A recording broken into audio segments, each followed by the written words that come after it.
A very good morning to all of you. कैसे हैं आप सभी? आशा करता हूं कि मस्त होंगे, ज़बरदस्त होंगे।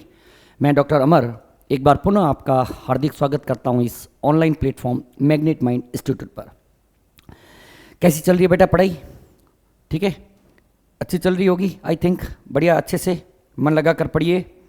ठीक है, अपने और अपने परिवार के सपनों को पूरा करना है, इसलिए मन लगाकर आप लोगों को पढ़ना है।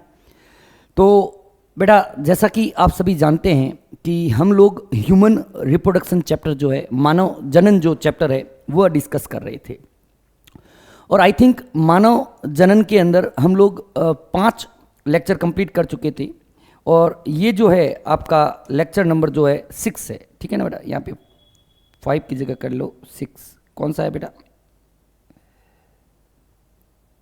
6 जो लेक्चर है वह आपके सामने मैं लेकर आया हूँ। बेटा बेसिकली इस चैप्टर के अंदर हम आज लोग मेंस्ट्रुअल साइकिल के बारे में पढ़ेंगे। किसके बारे में पढ़ेंगे बेटा? मेंस्ट्रुअल साइकिल, या जिसे हम लोग हिंदी के अंदर आत्रव चक्र कहते हैं। क्या बोलते हैं बेटा? आत्रव चक्र। ठीक है, आत्रव चक्र के बारे में हम लोग आज बात करेंगे। देखो बेटा, आत्रव चक्र है क्या? अगर एनसीईआरटी की बात करें, एनसीईआरटी के अकॉर्डिंग हम लोग इसको पढ़ेंगे, लेकिन एनसीईआरटी से पहले मैं आपको कुछ आत्रव चक्र के बारे में नॉर्मल, मतलब क्या जिसे कहते हैं ना कि आत्रव चक्र को समझने के लिए कुछ पॉइंट्स को पहले क्लियर करना जरूरी है। देखो बेटा, क्या होता है कि मादा के अंदर हर महीने अंडाशय के अंदर और गर्भाशय के अंदर कुछ चक्रिक परिवर्तन होते हैं, जिसमें गर्भाशय क्या करता है? अपने आप को प्रिपेयर करता है इम्प्लांटेशन के लिए, और अंडाशय क्या करता है? एग रिलीज की तैयारी करता है। तो ये सभी जो मिलकर जो है, इसे ही हम लोग क्या कहते हैं? इन सभी का मिला जुला जो रूप है, इसे ही हम लोग मेंस्ट्रुअल साइकिल कहते हैं। क्या होता है बेटा कि मादा के अंदर हर महीने अंडाशय के अंदर और गर्भाशय के अंदर कुछ चक्रिक परिवर्तन होते हैं, जिसके दौरान अंडाशय के द्वारा अंडे का और गर्भाशय जो है अपने आप को इम्प्लांटेशन के लिए प्रिपेयर करता है। इसी सभी को सामूहिक रूप से मेंस्ट्रुअल साइकिल कहते हैं। तो कई सारी इसकी डेफिनेशंस आएगी। देखते हैं बेटा, एक एक पॉइंट को हम लोग अच्छे ढंग से समझने की कोशिश करते हैं। मेंस्ट्रुअल साइकिल क्या है टॉपिक बेटा? Menstrual cycle. तो बेटा बहुत ही इंपॉर्टेंट पॉइंट मैंने बताया है कि मादा के अंदर, मादा में या मादा शरीर में हर महीने अंडाशय और गर्भाशय में कुछ चक्रिक परिवर्तन होते हैं, और इस चक्रिक परिवर्तन के दौरान अंडाशय के द्वारा अंडे का और गर्भाशय जो है अपने आप को इम्प्लांटेशन के लिए, इम्प्लांटेशन या जिसे हम लोग हिंदी के अंदर बोलते हैं बेटा अंतरोपण के लिए क्या होता है? तैयार करता है। और इसी को सामूहिक रूप से मेंस्ट्रुअल साइकिल या आत्रव चक्र जो है कहते हैं। ठीक है बेटा, देखना बेटा, ये बहुत ही इंपॉर्टेंट पॉइंट जो है वह लिखा है हम लोगों ने, ध्यान से समझिएगा। लिखेंगे हम लोग आत्रव चक्र, लिखिएगा बेटा। मादा शरीर में हर महीने, मादा क्या हो रहा है आज? मादा शरीर में या शरीर के लेकर दो, मादा शरीर के अंडाशय व गर्भाशय में, अंडाशय व गर्भाशय में हर महीने कुछ चक्रिक परिवर्तन होते हैं। चक्रिक का मतलब रेगुलर होते रहेंगे, कुछ चक्रिक परिवर्तन होते हैं। परिवर्तन क्या हो रहा है ये आज? चलो ठीक है, अभी तक तो परिवर्तन होते हैं, जिसके दौरान अंडाशय से अंड का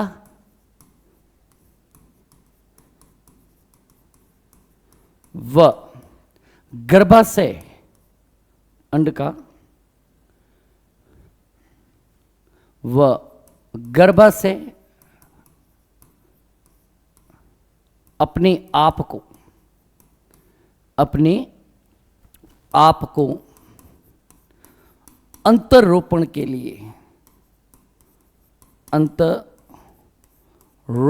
लिए तैयार करता है। ये पॉइंट आपको समझना जरूरी है। अगर ये पॉइंट अगर आपको समझ में आ गया तो बेटा श्योर कह रहा हूं आपको मेंस्ट्रुअल साइकिल पूरा समझ में आ जाएगा। ठीक है, कि क्या होता है कि मादा शरीर के अंडाशय व गर्भाशय में हर महीने कुछ चक्रिक परिवर्तन होते हैं, जिसके दौरान अंडाशय से अंड का व गर्भाशय अपने आप को अंतरोपण के लिए तैयार करता है। ये पॉइंट बहुत ही इंपॉर्टेंट है मेंस्ट्रुअल साइकिल को समझने के लिए, कि during each month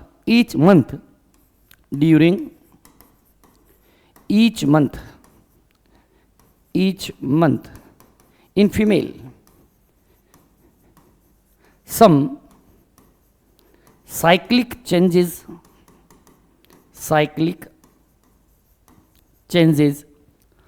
occurs in ovary and uterus, in which ovary releases egg and uterus prepare itself for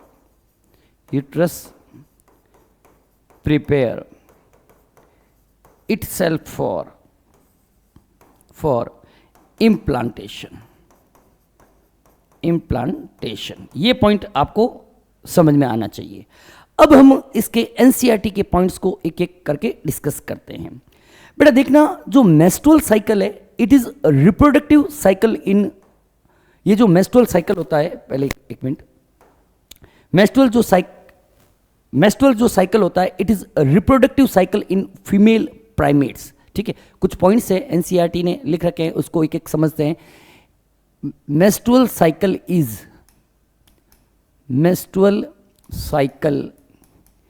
is reproductive cycle in female primates. Reproductive cycle in female primates. बेटा देखना, primates मतलब ये mammals ही होते हैं जिनके अंदर reproductive menstrual cycle जो होता है वह रिप्रोडक्टिव साइकिल की तरह एक्ट करता है। जैसे बात करते हैं मंकी की, जैसे बात करें एप्स की, जैसे बात करें ह्यूमन की। एग्जाम्पल की बात करें बेटा, मंकी है, एप्स है और ह्यूमन जो है ये प्राइमेट्स होते हैं। ठीक है, फीमेल प्राइमेट्स होते हैं। मतलब आतरव चक्र जो होता है फीमेल या मादा प्राइमेट्स में जनन चक्र की भांति कार्य करता है। हिंदी मीडियम वाले लिखिएगा बेटा, मादा प्राइमेट्स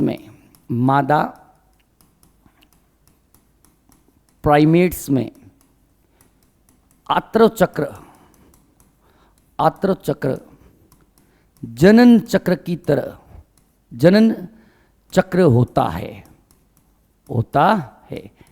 जैसे बेटा बंदर है, जैसे एप्स है, जैसे मनुष्य है, इन सब के अंदर जो होता है मेंस्ट्रुअल साइकिल एक रिप्रोडक्टिव साइकिल की तरह काम करता है।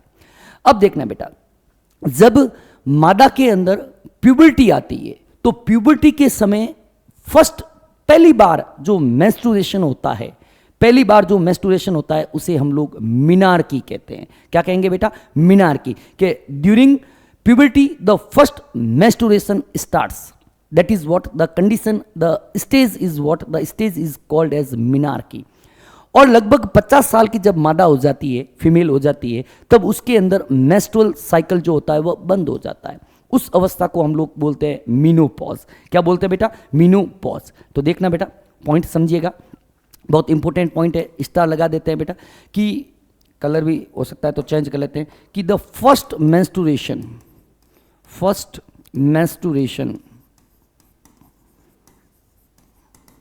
occurs during puberty और उसे हम लोग क्या बोलते हैं बेटा, उसे हम लोग बोलते हैं मीनार्की। क्या बोलते हैं बेटा, मीनार्की। बहुत ही इंपॉर्टेंट पॉइंट है, ध्यान रखना। क्या बोलते हैं बेटा, मीनार्की कहते हैं कि यौन आरंभ के समय प्रथम बार जो मेंस्ट्रुएशन होता है उसे हम लोग मीनार्की या रजो दर्शन नाम से जानते हैं। किस नाम से जानते हैं बेटा, रजो दर्शन। क्लियर है, कोई दिक्कत नहीं है। कि उसके बाद क्या होता है बेटा कि जो मेंस्ट्रुएशन होता है वह लगभग 50 साल की उम्र के अंदर बंद हो जाता है। मेंस्ट्रुएशन स्टॉप्स एट, मेंस्ट्रुएशन देखिएगा पॉइंट को समझना, menstruation stops at 50 years age and the condition is what, the condition is called as menopause. क्या बोलेंगे इसको हम लोग, मीनोपॉज कहेंगे, मीनोपॉज। रजो निवृत्ति कहते हैं, रजो निवृत्ति। क्लियर है बेटा पॉइंट, ये रजो निवृत्ति जो है वह कहा जाता है। बेटा ह्यूमन फीमेल की बात करें, मादा मानव मादा की बात करें तो मेंस्ट्रुएशन जो होता है हर 28 और 29 डे के बाद क्या होता है, वापस रिसाइकल होता है। कि इन human female menstruation is repeated and on an average interval of about 28 to 29 days. लिख लीजिएगा नेक्स्ट पॉइंट। एक एक पॉइंट एनसीईआरटी का है, ठीक है ना बेटा, ध्यान से रखिएगा। इन human female, in human female menstruation in human female menstruation is repeated at an average of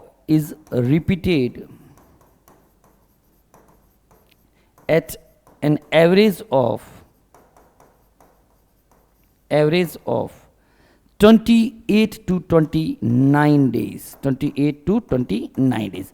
हर 28 या 29 दिन के बाद जो होता है, जितने भी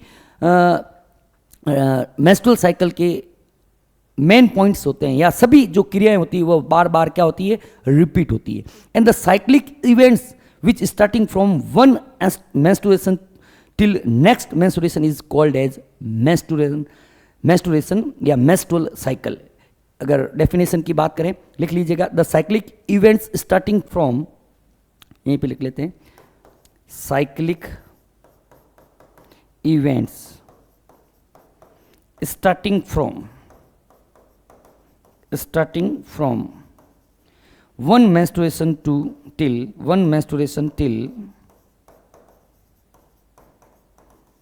till next is called as menstrual cycle। उसे हम लोग क्या बोलेंगे बेटा, menstrual cycle या आत्र चक्र जो है वह कहते हैं। क्लियर है यहाँ तक कहानी, किसी तरह की कोई दिक्कत नहीं है। फिर देखना बेटा कुछ और भी एनसीईआरटी ने पॉइंट्स लिख रखे हैं, पहले उसको डिस्कस कर लेते हैं, उसके बाद स्लाइड्स के ऊपर चलते हैं। फिर देखना बेटा साइक्लिक मेंस्ट्रुएशन अगर किसी मादा के अंदर हो रहा है तो वह एक इंडिकेटर है, काय का, वह इंडिकेटर है कि उस मादा के अंदर जो रिप्रोडक्टिव फंक्शंस है वह बिल्कुल नॉर्मल तरीके से चल रहे हैं। क्या कह रहा है एनसीईआरटी कि the cyclic menstruation is an indicator of normal reproductive phase. लिखिएगा point, cyclic menstruation, cyclic menstruation बहुत इंपॉर्टेंट पॉइंट है, ध्यान रखिएगा। Indicator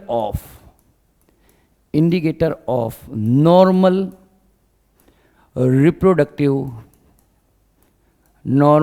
reproductive phase. अगर किसी मादा के अंदर मेंस्ट्रुअल साइकिल के अंदर इम्बैलेंस हो रहा है, मतलब कई बार उसके जो ब्लड फ्लोइंग का जो टाइम है अगर 4 तारीख है और अगर बार बार 4 पर ना होकर उस 4 या 5 पर ना होकर किसी दूसरी टाइम के ऊपर हो रहा है, इसका मतलब उस फीमेल के अंदर रिप्रोडक्टिव जो फेज है वह नॉर्मल नहीं है। ये चीज़ आप लोग ध्यान रखना। अब देखना बेटा, हमेशा मेंस्ट्रुअल साइकिल के मिडल के अंदर एक एग जो है वह रिलीज होता है। पहले बेटा जो एनसीईआरटी ने नॉर्मल पॉइंट समझाए हैं उसे हम लोग समझ रहे हैं कि हमेशा क्या होता है बेटा कि one ovum is release during the middle of each menstrual cycle. ये पॉइंट लिखिएगा, one ovum is released during middle of each menstrual cycle। मतलब आत्रव चक्र के मध्य में एक अंड का निर्माण होता है, उसका स्त्रवण होता है। बेटा देखना, मेंस्ट्रुएशन तभी होगा जब जो अंडा रिलीज हुआ है उसका फर्टिलाइजेशन ना हो। कि menstruation occurs only if the ovum release during ovulation is not fertilized। लिखिएगा पॉइंट को कि menstruation occurs only if released egg is not fertilized। अगर निषेचन हो गया तो बेटा मेंस्ट्रुएशन जो है वह बंद हो जाएगा। ठीक है, देखो बेटा, अगर किसी मादा के अंदर मेंस्ट्रुएशन जो है बंद है तो it is an indicator of pregnancy. हालांकि कुछ कंडीशंस के अंदर, हेल्थ इश्यूज के अंदर के कारण या स्ट्रेस के कारण मेंस्ट्रुएशन भी बंद हो सकता है। Lake of menstruation may be N indicator of pregnancy. लिखिएगा पॉइंट को, लेक ऑफ मेंस्ट्रुएशन। ये एनसीईआरटी के पॉइंट है बेटा, बिल्कुल एनसीईआरटी की बुक के पॉइंट को मैं यहाँ पर आपको अच्छे तरीके से समझाने की कोशिश कर रहा हूँ। Lake of menstruation may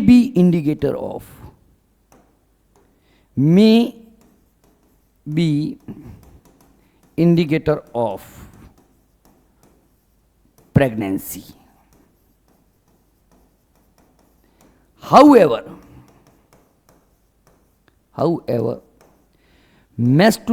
menstruation may absent किसके कारण? ड्यू टू हेल्थ इश्यू के कारण भी एब्सेंट हो सकता है, ड्यू टू स्ट्रेस के कारण भी मेंस्ट्रुएशन जो होता है वह बंद हो सकता है। ठीक है मेरा, अब देखना बेटा, हमने क्या कहा था शुरुआत के अंदर ही कि मेंस्ट्रुएशन साइकिल है क्या। मेंस्ट्रुएशन साइकिल का मतलब होता है कि फीमेल के अंदर हर महीने अंडाशय के अंदर और यूट्रस के अंदर कुछ साइक्लिक इवेंट्स होते हैं जिसके दौरान अंडाशय में अंडे का निर्माण होता है और यूट्रस जो होता है वह अपने आप को प्रिपेयर करता है फॉर इम्प्लांटेशन। ठीक है, तो ये चीज आप लोग ये भी लिख लीजिएगा कि ड्यूरिंग मेंस्ट्रुअल साइकिल क्या होता है बेटा, मेंस्ट्रुअल साइकिल के दौरान, मेंस्ट्रुअल जो साइकिल होता है उसके दौरान बेसिकली यूट्रस के अंदर और ओवेरी के अंदर साइकिल होते हैं। इन ओवेरी की और इन यूट्रस ओवेरी के अंदर जो साइकिल होता है उसे हम लोग ओवेरियन साइकिल कहेंगे। क्या बोलेंगे बेटा? Ovarian cycle. और यूट्रस के अंदर जो साइकिल होता है उसे यूट्रस साइकिल कहते हैं या यूटेराइन साइकिल भी कहा जा सकता है। ठीक है, अब ओवेरियन साइकिल के अंदर क्या होगा कि ओवेरियन साइकिल के अंदर अंडाशय से अंड का निर्माण होता है। क्या होता है बेटा? अंड का निर्माण होता है, फॉर्मेशन ऑफ एग होगा। ठीक है, पूरा एक महीने के दौरान चलता रहेगा और उसके दौरान एग का निर्माण होता है। और यूटेरियन साइकिल के अंदर क्या होता है? गर्भाशय स्वयं को अंतरोपण के लिए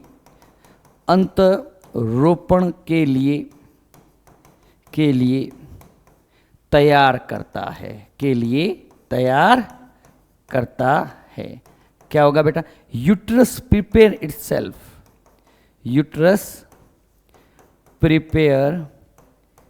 इटसेल्फ फॉर इम्प्लांटेशन। इम्प्लांटेशन के लिए क्या करता है बेटा, गर्भाशय अपने आप को, यूट्रस अपने आप को क्या करता है बेटा, प्रिपेयर करता है। ठीक है, तो ये कुछ बातें जो है वापस एक बार रिवाइज कर लेते हैं फास्टली, क्या क्या हमने लिखा है, ये इसको पॉइंट्स को समझेंगे बेटा भी। ठीक है, क्या होता है बेटा मेंस्ट्रुअल साइकिल, कि मादा शरीर के अंडाशय व गर्भाशय में, मादा शरीर के जो अंडाशय है और जो गर्भाशय में, उसमें हर महीने कुछ चक्रिक परिवर्तन होते हैं, जिसके दौरान अंडाशय के द्वारा अंडे का और गर्भाशय जो होता है वह अपने आप को अंतरोपण के लिए प्रेरित करता है।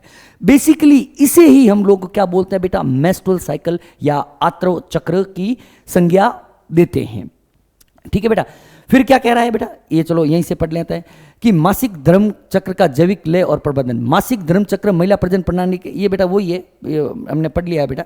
ठीक है, menstrual cycle is reproductive cycle in female primates. जो फीमेल प्राइमेट्स होते हैं, जैसे बंदर है, जैसे एप्स है, जैसे मनुष्य है, इसके अंदर ये जो मेंस्ट्रुअल साइकिल होता है यह जनन चक्र होता है। क्या होता है, रिप्रोडक्टिव साइकिल होता है।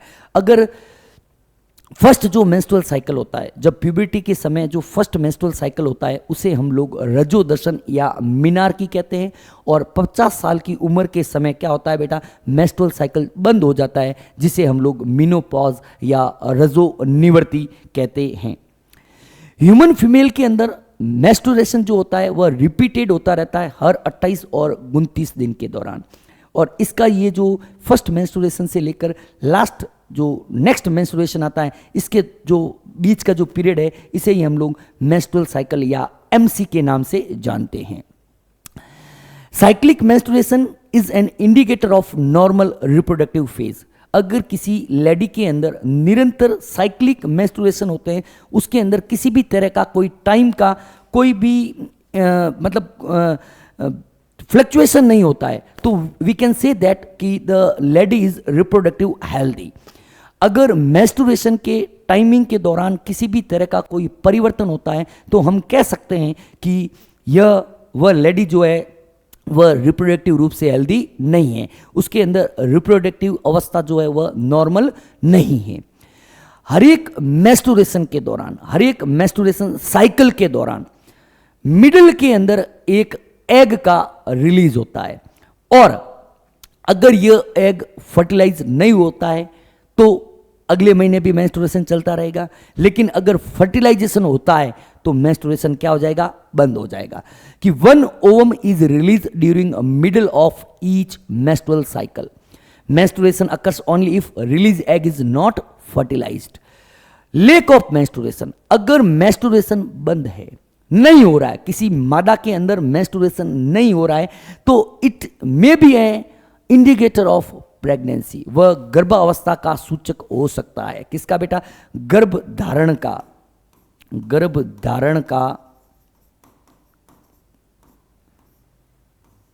का सूचक हो सकता है। लेकिन कई बार हेल्थ इश्यू के कारण या स्ट्रेस के कारण मेंस्ट्रुएशन बंद हो जाता है।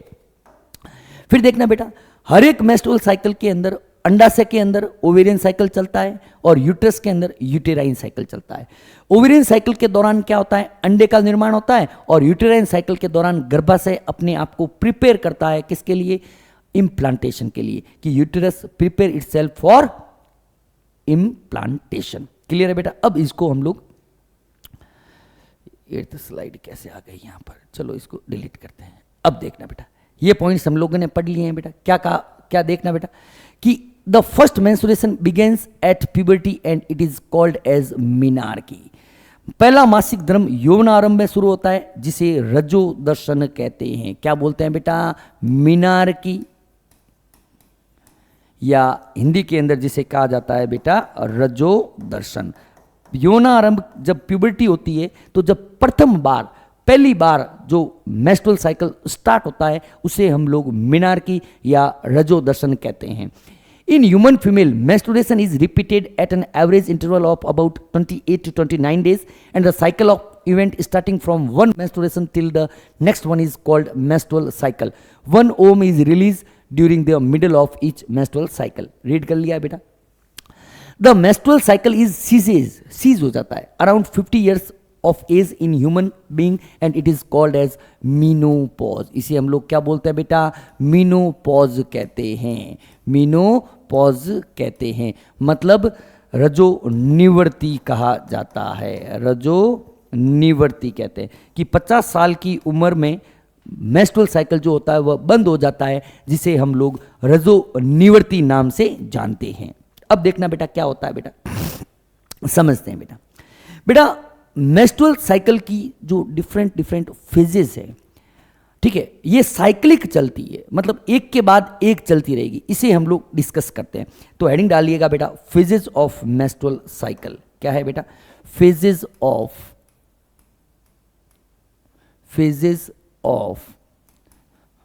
मेंस्ट्रुअल साइकिल, मेंस्ट्रुअल साइकिल, आत्रव चक्र की अवस्थाएं, आत्रव चक्र की अवस्थाएं,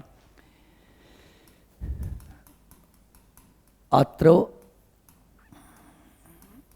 चक्र की प्रावस्थाएं या अवस्थाएं, जो भी हम लोग, ठीक है, क्या क्या अवस्थाएं होती है। तो सबसे पहली अवस्था होती है जिसे हम लोग बोलते हैं बेटा मेंस्ट्रुअल फेज। क्या बोलते हैं बेटा? Menstrual phase. अच्छे ढंग से बेटा इसको आप लोग ढंग से पढ़िएगा, एक एक पॉइंट आपका एनसीईआरटी का मैं यहां पर क्लियर करवा दूंगा। पहला जो अवस्था होती है उसे हम लोग बोलते हैं मेंस्ट्रुअल फेज या आत्रव प्रावस्था। पहली अवस्था देखिएगा बेटा, मेंस्ट्रुअल फेज। क्या है बेटा? मेंस्ट्रुअल फेज,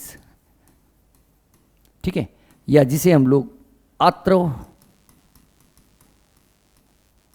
प्रावस्था कहते हैं। देखा बेटा, इसके बारे में कुछ पॉइंट्स देखते हैं।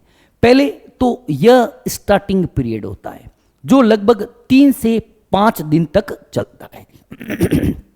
क्या है बेटा? पहला पॉइंट, यह स्टार्टिंग पीरियड है, स्टार्टिंग पीरियड है, स्टार्टिंग पीरियड है, मतलब शुरुआती अवस्था है, शुरुआती अवस्था है, जो लगभग कितने दिन चलता है बेटा? 3 to 5 डेज, 3 से 5 दिन की अवस्था होती है।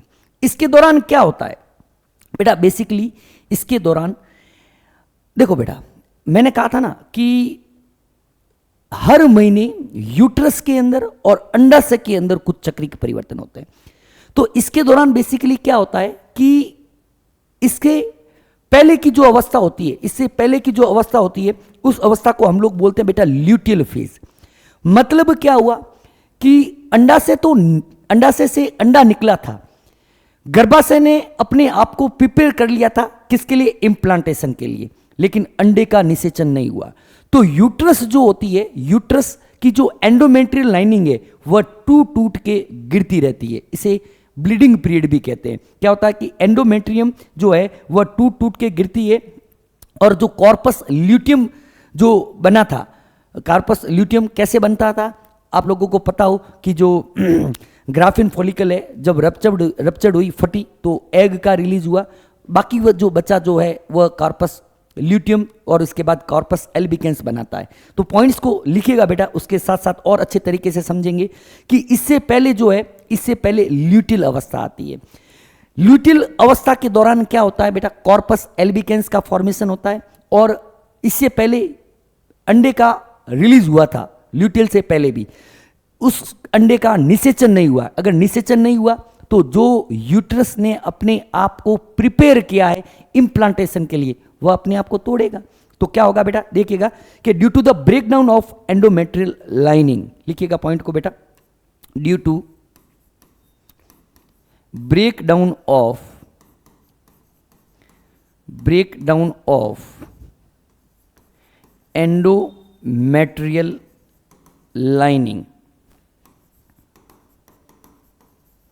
क्या होगा बेटा? एंडोमेट्रियल लाइनिंग, अंतःगर्भाशय पेशीय स्तर,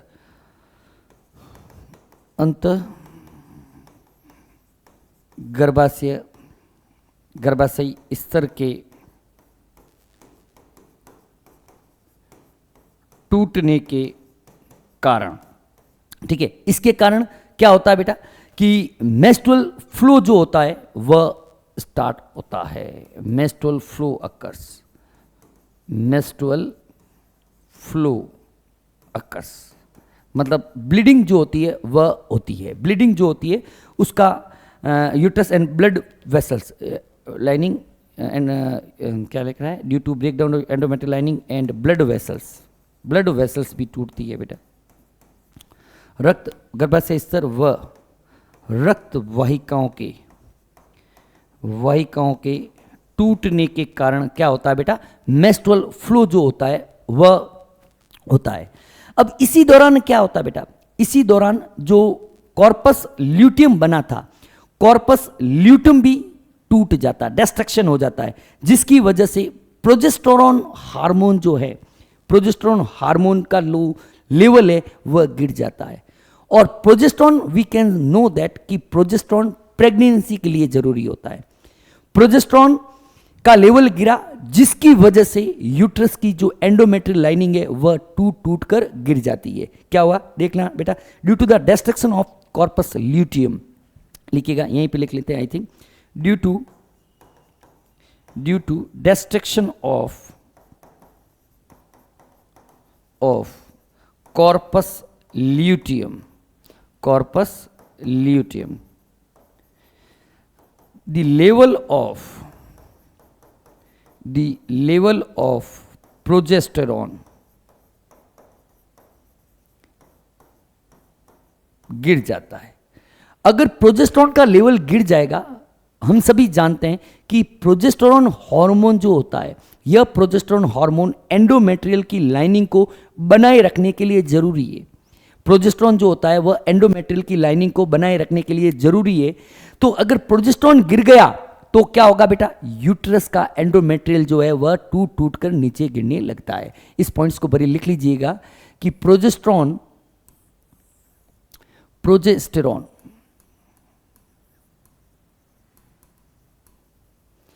necessary for maintenance of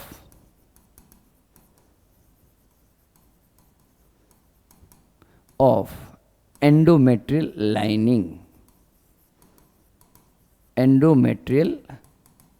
lining. ठीक है, अगर कॉर्पस ल्यूटियम के डिस्ट्रक्शन होने से प्रोजेस्टेरोन का लेवल गिर गया, तो प्रोजेस्टेरोन का लेवल गिर गया जो जरूरी है एंडोमेट्रियल लाइनिंग को बनाए रखने के लिए, तो यूट्रस की एंडोमेट्रियल टूट कर वेजिना के थ्रू बाहर आती है, जिसे हम लोग बोलते हैं menstrual flow.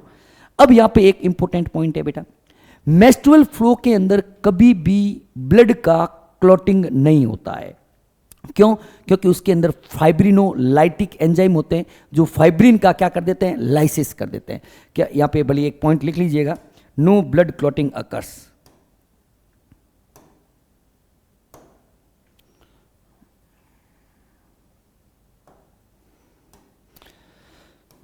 No blood clotting occurs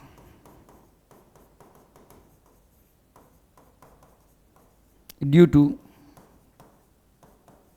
presence of फाइब्रिनोलाइटिक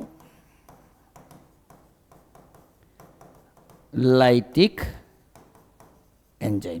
ठीक है, फाइब्रिनोलाइटिक एंजाइम्स होते हैं उसके अंदर जो क्या करते हैं बेटा, फाइब्रिन का लाइसिस कर देते हैं। इसकी वजह से जो होता है वह कभी भी मेंस्ट्रुअल फ्लो के दौरान ब्लड का क्लॉटिंग नहीं होता है।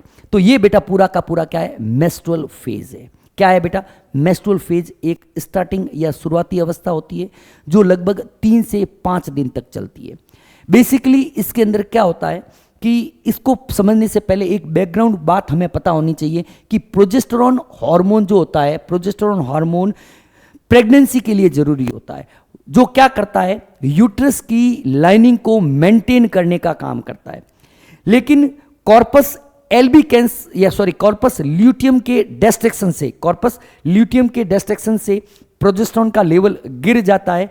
अगर प्रोजेस्टेरोन का लेवल गिर गया तो क्या होगा, यूट्रस की लाइनिंग, एंडोमेट्रियल लाइनिंग जो है वह ब्लड वेसल्स के साथ टूट कर वेजाइना से बाहर आती है, जिसे हम लोग क्या बोलते हैं बेटा, मेंस्ट्रुअल फ्लो कहते हैं। क्या बोलते हैं, मेंस्ट्रुअल फ्लो कहते हैं।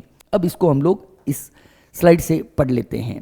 इस स्लाइड से, ये रही स्लाइड, क्या हो रहा है बेटा कि the cycle start with the menstrual phase. Cycle कब शुरू होती है? मेंस्ट्रुअल फेज से शुरू होती है। When menstrual flow occurs and it last for 3 to 5 days। चक्र मासिक धर्म चरण के साथ शुरू होता है, मासिक धर्म प्रवाह होता है और यह 3 से 5 दिनों तक चलता है। The menstrual flow result due to the breakdown of endometrial lining of the uterus and its blood vessel which form liquid that comes out through vagina. मासिक धर्म प्रवाह गर्भाशय की एंडोमेट्रियल परत और इसकी रक्त वाहिकाओं के टूटने के कारण होता है, जो तरल बनाता है और योनि के माध्यम से क्या आता है? बाहर आता है। Menstrual only occurs if the released ovum is not fertilized. अच्छा, ये तो हम लोगों ने पढ़ लिए, ठीक है। नेक्स्ट देखना बेटा, दूसरी जो अवस्था होती है, दूसरी अवस्था का नाम होता है बेटा, इसको हम लोग डिस्कस करते हैं। दूसरी अवस्था होती है, उसको बोलते हैं फॉलिक्यूलर फेज, पुटिकीय अवस्था। दूसरी जो अवस्था होती है उसको हम लोग बोलते हैं बेटा फॉलिक्यूलर फेज। दूसरी अवस्था का नाम है फॉलिक्यूलर फेज या प्रोलिफरेटिव फेज, फॉलिक्यूलर फेज या proliferative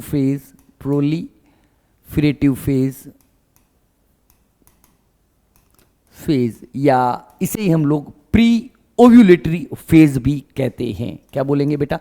pre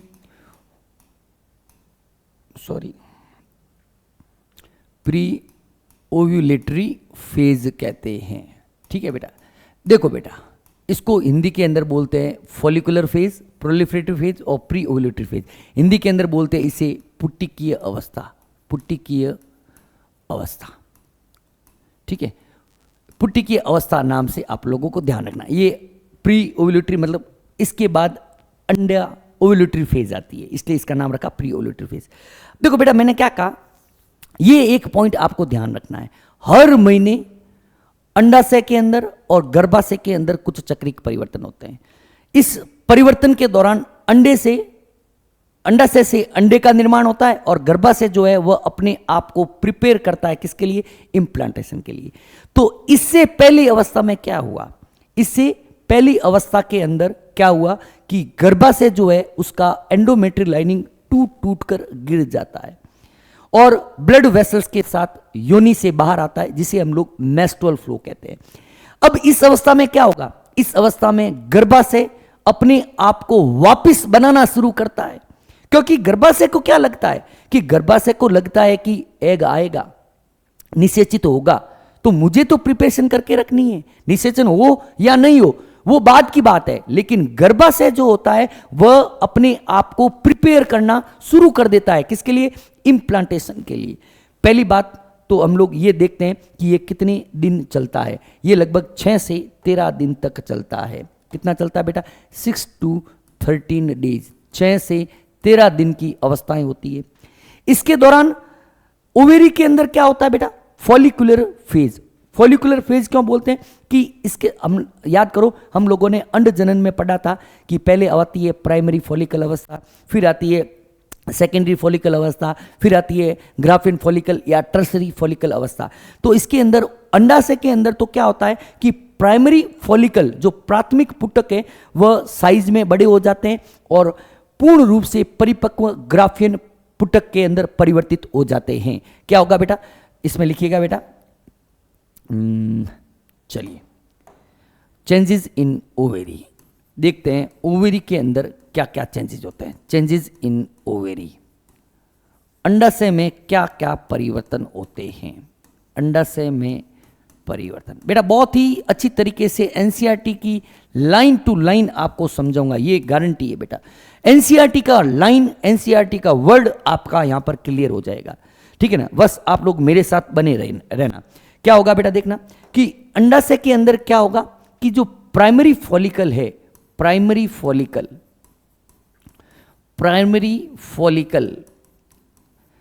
converted into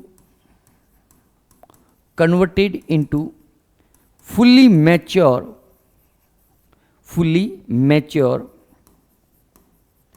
Graafian follicle. Graafian follicle. ठीक है, कि अंडाशय के अंदर क्या होगा कि अंडाशय के अंदर जो प्राथमिक पुटक है, प्राथमिक पुटक पूर्ण रूप से परिपक्व ग्राफियन पुटक में परिवर्तित हो जाते हैं। लिख लीजिएगा हिंदी मीडियम वाले बेटा, प्राथमिक पुटक पूर्ण रूप से परिपक्व ग्राफियन पुटक में, ग्राफियन पुटक में परिवर्तित हो जाते हैं, परिवर्तित हो जाते हैं। तभी तो इसे हम लोग क्या बोलते हैं, फॉलिकुलर फेज, पुटकीय अवस्था कहते हैं।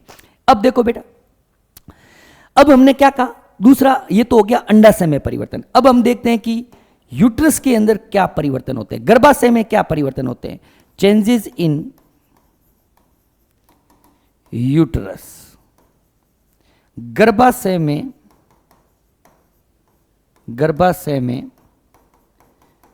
क्या क्या परिवर्तन होते हैं। तो हमने क्या कहा बेटा कि गर्भाशय अपने आप को प्रिपेयर करता है इम्प्लांटेशन के लिए। इससे पहले की अवस्था में क्या हुआ, इससे पहले की अवस्था में गर्भाशय की एंडोमेट्रियल लाइनिंग जो है वह टूट के गिर गई। अब यहां पर क्या होता है कि एंडोमेट्रियम ऑफ यूट्रस रीजनरेट, वो क्या करती है, रीजनरेट करती है। लिखिएगा एंडोमेट्रियम ऑफ यूट्रस, एंडोमेट्रियम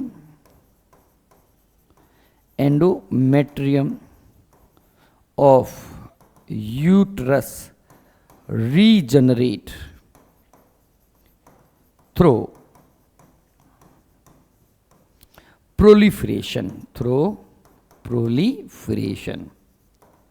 तभी तो इसको क्या बोला, प्रोलिफरेटिव फेज का। क्या होगा बेटा कि गर्भाशय का अंत स्तर, गर्भाशय का अंत स्तर स्वयं को पुनः तैयार करना शुरू करता है। क्लियर बेटा, कोई दिक्कत नहीं है।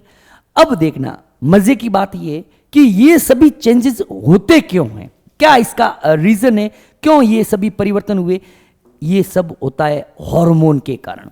क्या होता है बेटा कि इस दौरान क्या होता है कि जो एंटीरियर पिट्यूटरी है, अग्र पीयूष ग्रंथि है, उससे जो हार्मोन सीक्रेट होते थे एलएच और एफएसएच, उनका लेवल बढ़ जाता है। एफएसएच क्या करेगा, एफएसएच पुटक के ऊपर काम करेगा, क्योंकि उसका नाम से पता चल रहा है फॉलिकल स्टिमुलेटिंग हार्मोन, फॉलिकल को स्टिमुलेट करेगा अगली वाली अवस्था में आने के लिए। ठीक है, तो क्या होगा, प्राइमरी फॉलिकल से मैच्योर ग्राफियन फॉलिकल बन जाएगी। एलएच ल्यूटिनाइजिंग हार्मोन क्या करता है बेटा, ल्यूटिनाइजिंग हार्मोन जो है वह एंड्रोजन को सिक्रेट करवाएगा ग्रोइंग फॉलिकल से। लिखिएगा, देखना बेटा अगला पॉइंट कि above all the changes occurs due to the change in, above all the changes, above changes in uterus and ovary, uterus and ovary occurs due to the change in level of hormone, change in level of hormone secreted by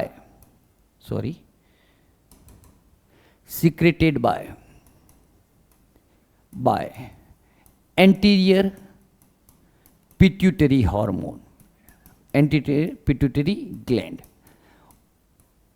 ठीक है, कि जो ऊपर लिखे गए परिवर्तन होते हैं ना यूट्रस और ओवेरी के अंदर, वो किसकी वजह से होते हैं कि जो एंटीरियर पिट्यूटरी ग्लैंड है, एंटीरियर पिट्यूटरी जो ग्लैंड है उससे हार्मोन जो है उनका लेवल जो है वह गड़बड़ हो जाता है। ठीक है, कौन सा होता क्या है, देखना बेटा होता क्या है कि level of FSH and LH increases, बढ़ जाता है। क्या हो जाता है बेटा, बढ़ जाता है। आगे मैं एक आपको पूरी चीज़ है जो एनसीईआरटी ने अपने बुक के अंदर बहुत ही खतरनाक वाला डायग्राम दे रखा है, उसे बिल्कुल इजी तरीके से समझेंगे। एफएसएच का मतलब क्या है बेटा, एफएसएच का मतलब होता है follicle stimulating hormone, stimulating hormone. और एलएच का मतलब क्या होता है बेटा, ल्यूटिनाइजिंग हार्मोन, हार्मोन। अब यहां पर क्या होगा कि ये दोनों मिलकर क्या करते हैं, फॉलिकुलर डेवलपमेंट को स्टिमुलेट करते हैं एंड एस्ट्रोजन, ग्रोइंग फॉलिकल से एस्ट्रोजन का सिक्रेशन करवाते हैं। Stimulate the secretion,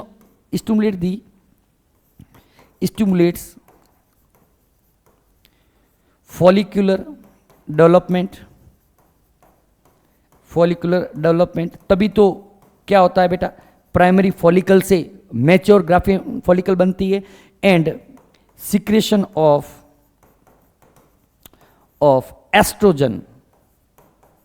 oestrogen bye growing follicle. जो ये फॉलिकल ग्रोइंग होती है ना, ग्रोइंग होती हुई फॉलिकल, उससे एस्ट्रोजन के हार्मोन के स्रवण को प्रेरित करता है। एस्ट्रोजन क्या करेगा बेटा, यहां पर देखना एस्ट्रोजन का काम क्या है। ये एस्ट्रोजन जो रप्चर्ड हो गई थी यूटेरस की एंडोमेट्रियम, उसको वापस प्रोलिफरेशन को स्टिमुलेट करेगा। म्यूकस की लाइनिंग जो है ओविडक्ट की, उसको प्रोलिफरेशन के लिए स्टिमुलेट करेगा। और साथ में ही एस्ट्रोजन फीमेल के अंदर सेकेंडरी सेक्सुअल कैरेक्टर के लिए रेस्पॉन्सिबल होता है। लिख लीजिएगा पॉइंट को कि एस्ट्रोजन स्टिमुलेट दी, लिखिएगा, oestrogen stimulates the proliferation of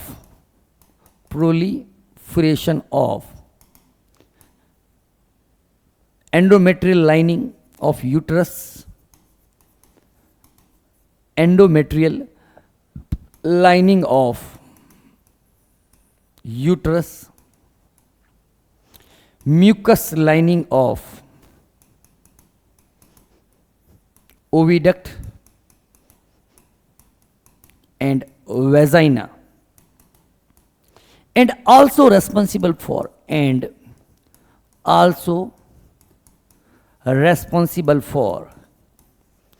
secondary sexual characters।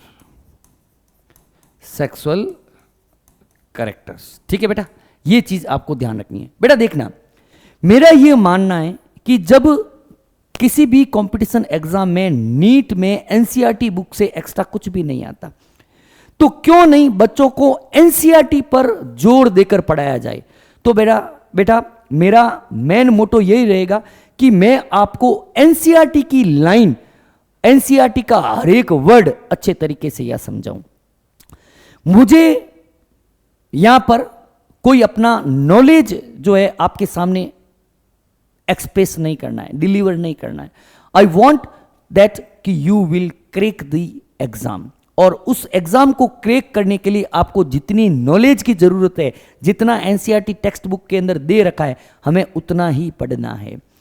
तो हालांकि अगर चाहें तो मेंस्ट्रुअल साइकिल को बहुत ही लंबा चौड़ा करके, बड़ा ही कॉम्प्लिकेशंस पैदा करके इसे पढ़ाया जा सकता है, लेकिन मेरा मेन मोटो यही है कि आपको बुक के अंदर, एनसीईआरटी की टेक्स्ट बुक के अंदर जो जो चीजें लिखी हुई है, जो जो वर्ड्स लिखे हुए हैं, वह आप लोग अच्छे ढंग से पढ़ो, वह एक एक चीज जो है लिंक करते हुए पढ़ो। ठीक है, ज्यादा हमें कोई यूं नहीं है कि नीट का एग्जाम या कोई कंपटीशन देते ही समय ही हमें डॉक्टर बनना है। अभी डॉक्टर नहीं बनना है। जब आप लोग एमबीबीएस के अंदर जाओगे बहुत डिटेल के अंदर पढ़ोगे, अभी उतना ही पढ़ना है जितना हमें एनसीईआरटी टेक्स्ट बुक कह रही है। तो ज़्यादा इसके अंदर कुछ भी होच पोच होने की ज़रूरत नहीं है। तो ठीक है बेटा, ये हुआ। अब इसको हम लोग यहाँ स्लाइड से पढ़ते हैं। अच्छा आगे चले गए, इस स्लाइड से हम लोग पढ़ते हैं। क्या हुआ देखना बेटा कि दूसरी होती है फॉलिकुलर फेज।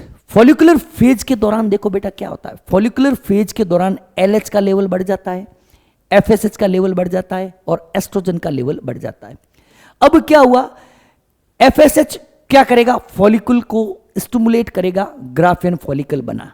ठीक है, फॉलिकुलर फेज में क्या होता है, the menstrual phase is followed by the follicular phase, जिसे हम लोग प्रोलिफरेटिव फेज या प्री ओव्यूलेटरी फेज भी कहते हैं। क्या बोलते हैं बेटा, इसके दूसरे नाम भी क्या है बेटा, फॉलिकुलर फेज के दूसरे नाम है बेटा प्रोलिफरेटिव फेज, प्रोलिफरेटिव फेज, या इसे ही बोलते हैं बेटा प्री ओव्यूलेटरी फेज। ठीक है बेटा। अब इसके दौरान क्या होता है कि during this phase the primary follicle in the ovary grow to become a fully mature Graafian follicle. Primary follicle जो थी वह क्या बनाएगी बेटा, ग्राफियन फॉलिकल का निर्माण करेगी।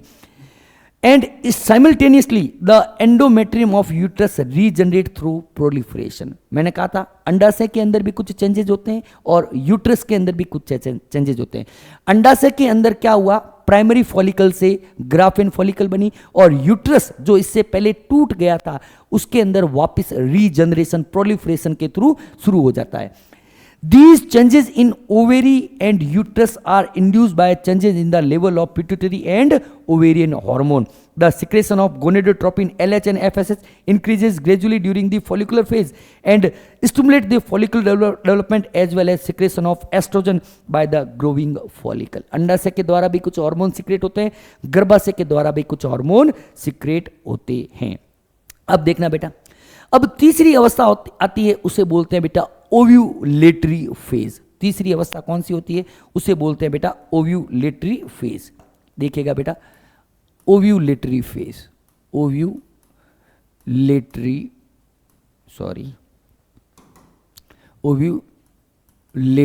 फेज। देखो बेटा, ओव्यूलेटरी फेज में क्या होता है बेटा, पहली बात ये कब कितने 6 से 13 इससे पहले थे, तो ये 14वें दिन जो होती है वह 14वें दिन की 14th डे की अवस्था होती है। देखो बेटा, इससे पहले क्या हुआ, इससे पहले हमने पढ़ा कि एस्ट्रोजन का लेवल बढ़ता है, एलएच का लेवल बढ़ता है और एफएसएच का लेवल भी बढ़ता है।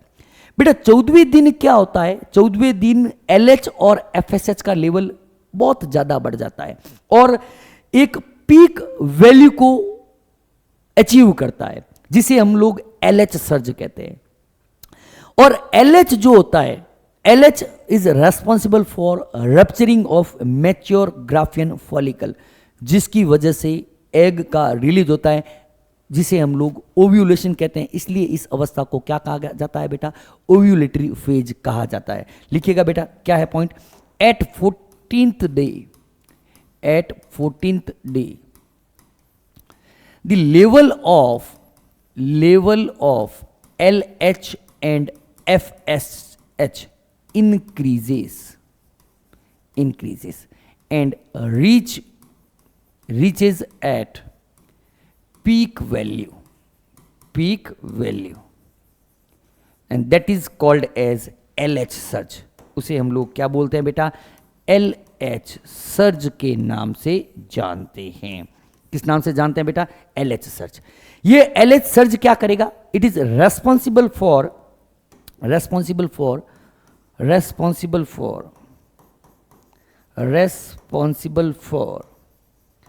rupturing of mature Graafian follicle, जिसकी वजह से क्या होता है बेटा, एग जो है वह एग या ओवम जो है रिलीज होता है। इसे ही हम लोग क्या बोलते हैं बेटा, ओव्यूलेशन कहते हैं। क्या बोलते हैं बेटा, ओव्यूलेशन, अंडोत्सर्ग कहते हैं। क्या बोलते हैं बेटा, अंडोत्सर्ग नाम से जानते हैं। इसीलिए इस अवस्था को हम लोग कहते हैं ओव्यूलेटरी फेज। ठीक है बेटा, ओव्यूलेटरी फेज इसको कहते हैं। अब इसको हम लोग यहां से पढ़ लेते हैं। अच्छा आगे क्या, अच्छा आगे पीछे हो गई क्या, इसको पीछे लेने पड़ेगा। 1 मिनट बेटा, आई थिंक कोई पीछे लेने का अगर हो, ये बेटा इसके बाद आएगी, ठीक है ना, ये इसके बाद आएगी, उल्टा हो गया है थोड़ा सा। चलो आप लोग कर लेना, ये स्लाइड का जो है वो थोड़ा चेंज हो गया बेटा, ठीक है ना।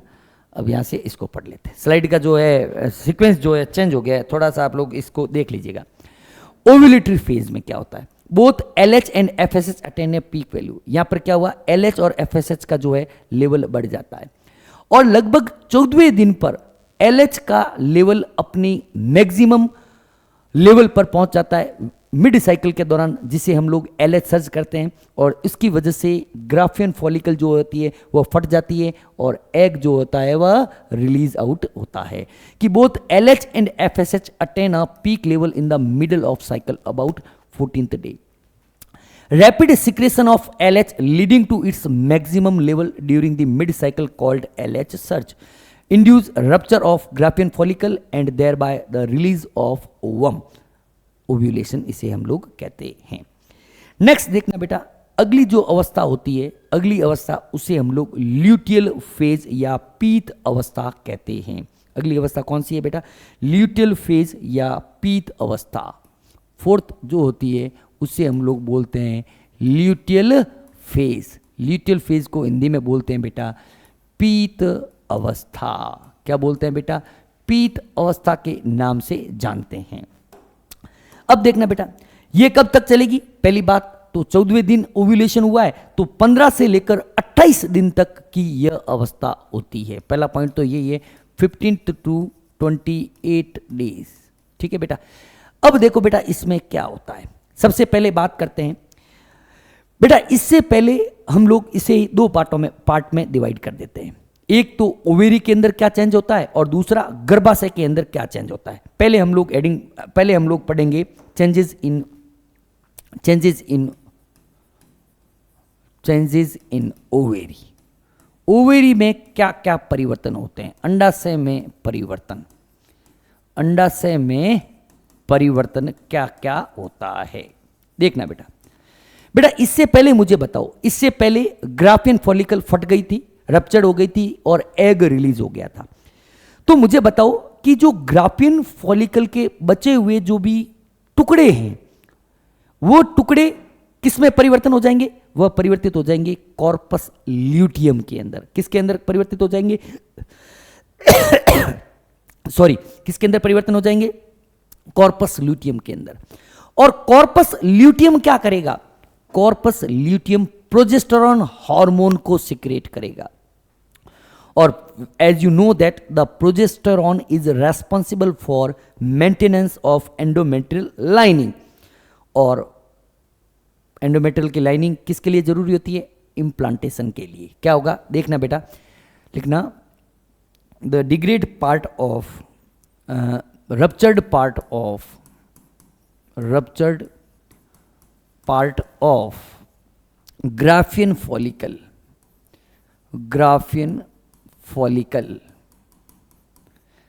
converted into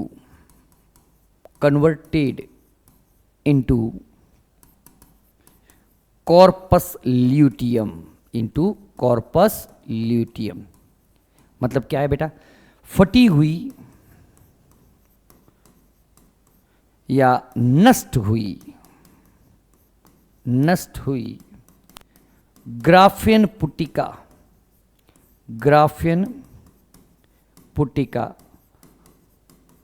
कॉर्पस ल्यूटियम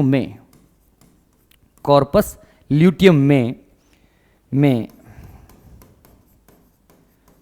परिवर्तित हो जाती है।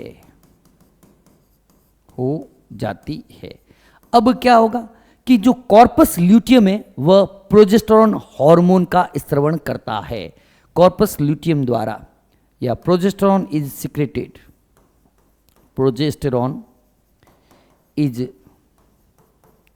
सिक्रेटेड बाय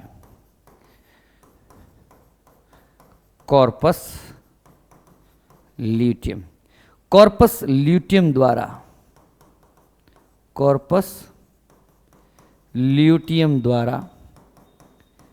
प्रोजेस्टेरॉन का स्त्रवण किया जाता है। अब देखना बेटा, हम सब जानते हैं कि progesterone is necessary for endometrium is necessary for implantation, progesterone जो है it is essential for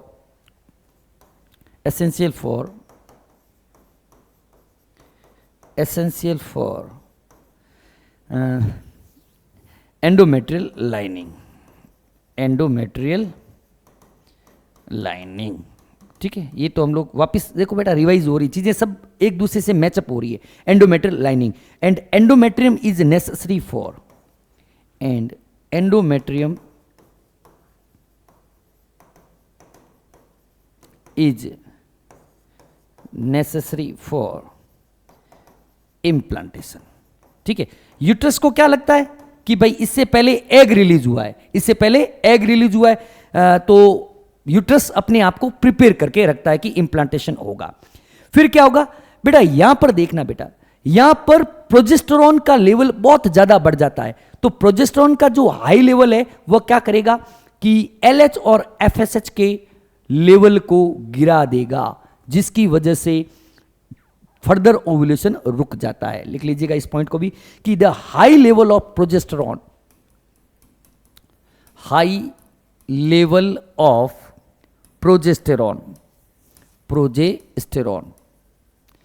inhibit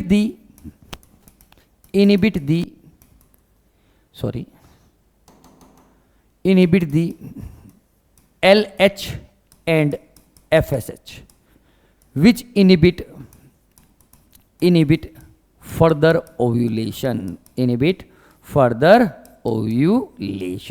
ठीक है बेटा, ये पॉइंट समझ में आया। ये सब चीजें तो होती है बेटा अंडाशय के अंदर। अब यूट्रस के अंदर क्या होगा कि large amount of progesterone which is secreted by corpus luteum maintain the thickness of endometrium. ठीक है, वो दोनों हमने साथ ही कर लिया बेटा, फिर भी अगर लिखने चाहो तो लिख लो बेटा, चेंजेस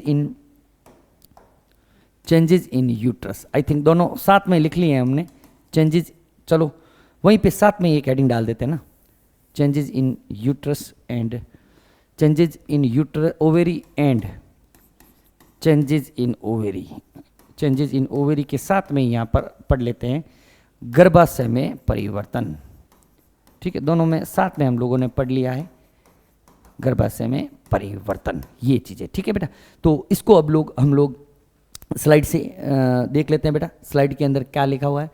अच्छा, एक पॉइंट और लिख लो भली कि large amount of progesterone secreted by corpus luteum maintain the thickening of, लिख लो भली, large amount of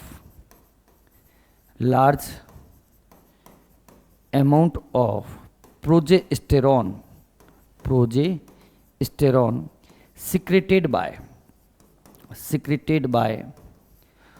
corpus luteum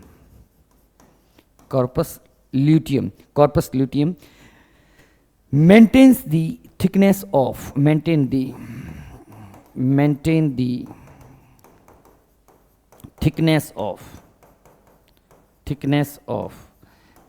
endometrial lining। ठीक है बेटा, इसको अब हम लोग यहां से पढ़ लेते हैं।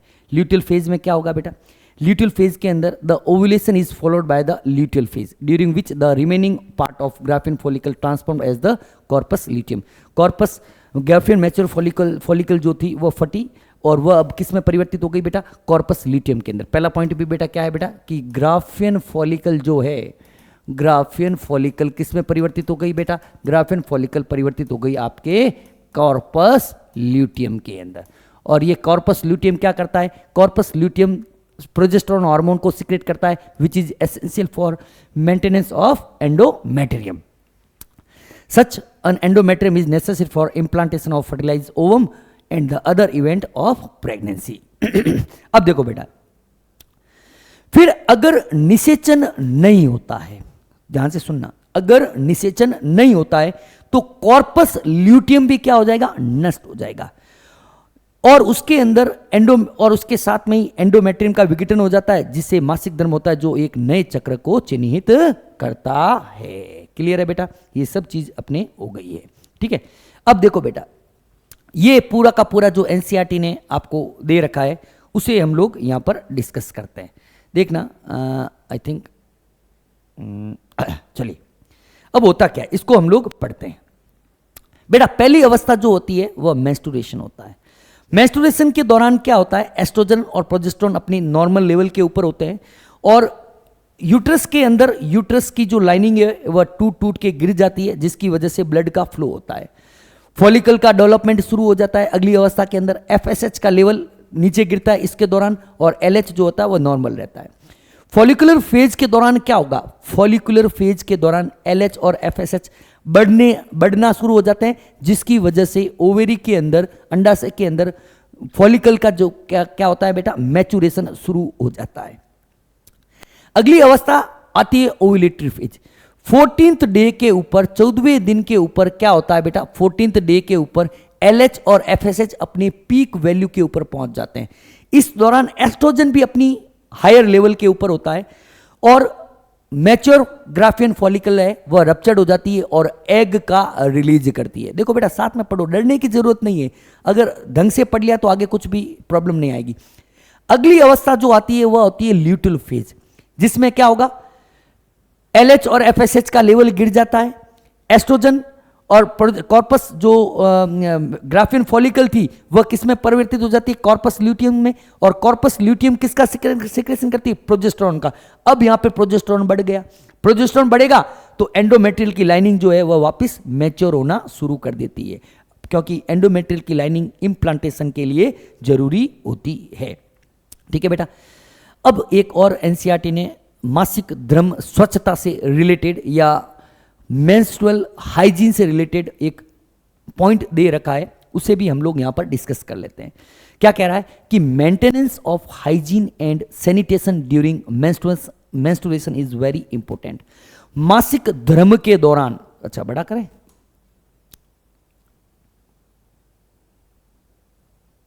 देखिएगा क्या कह रहा है, मासिक धर्म के दौरान स्वच्छता और साफ सफाई बनाए रखना बहुत ही महत्वपूर्ण है। सही बात है बेटा, मासिक धर्म या मेंस्ट्रुअल साइकिल के दौरान स्वच्छता और साफ सफाई रखना बहुत ही जरूरी है। Take bath and clean yourself regularly, नियमित रूप से स्नान करें और खुद को साफ रखें। यूज सैनिटरी नैपकिन्स और clean homemade pads, sanitary napkin या साफ घर के बने पैड का उपयोग करें।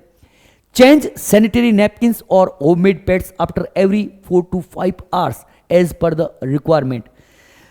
आवश्यकता के अनुसार हर 4-5 घंटे के बाद सैनिटरी नैपकिन या घर के बने पैड को बदलें। डिस्पोज ऑफ, ये 2 बार लिख दिया है, dispose of used sanitary napkins properly, wrapping it with a used paper. किसी यूज्ड पेपर के अंदर यूज किए हुए नैपकिन्स को डालकर ही उसे ठीक से लपेट कर उसका निपटान करना है। Do not throw the use napkin in the drain pipes of toilet और इन द ओपन एरिया। कभी भी टॉयलेट के अंदर या ओपन एरिया के अंदर यूज किए हुए सैनिटरी नैपकिन्स को नहीं फेंकना चाहिए। After handling the napkin wash hand with the soap. Napkin को संभालने के बाद हाथों को साबुन से धोना जरूरी है। ठीक है बेटा, ये चलिए बेटा यहां तक ही हम लोग आज का जो लेसन है वह पढ़ेंगे। चलो क्वेश्चन हम लोग नेक्स्ट जब फर्टिलाइजेशन पढ़ेंगे उसके साथ इसी चैप्टर के क्वेश्चन हम लोग कर लेंगे। तब तक के लिए थैंक यू वेरी मच। ठीक है, इसको सेव कर लेते हैं बेटा, नहीं तो सेव करने वाला हम लोग क्या होते हैं, भूल जाते हैं। ठीक है, फर्टिलाइजेशन का साथ में हो जाएगा, कोई दिक्कत नहीं है ज़्यादा। 6th लेक्चर है ये।